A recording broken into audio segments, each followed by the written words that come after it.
En Grèce, des manifestations encore, mais cette fois pas de cocktail Molotov, à la place, ces sacs de glaçons, pour protester contre la hausse du prix du chauffage. Ces manifestants viennent de Florine, au nord du pays, et l'hiver là-bas, les températures peuvent descendre jusqu'à moins 30 degrés. On veut vivre, que nos enfants aillent à l'école cet hiver. Si ça continue, il pourrait y avoir des victimes. Dans le même temps, à l'intérieur du Parlement, le gouvernement négocie de nouvelles économies de 9,5 milliards d'euros. L'année prochaine, la Grèce connaîtra sa 6e année consécutive de récession.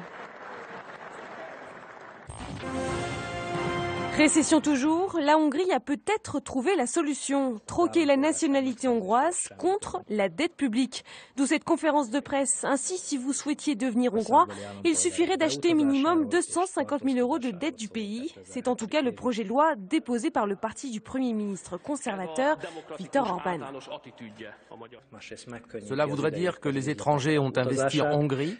On peut donc attendre d'eux qu'ils y résident ou qu'ils fassent des affaires.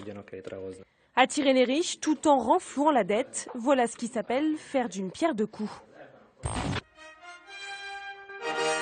À la une de la Rai, on fête bien sûr les 500 ans de la chapelle Sixtine. L'œuvre du peintre Michel-Ange a beau dater du XVIe siècle, elle suscite toujours autant la fascination, plus de 10 000 visiteurs par jour.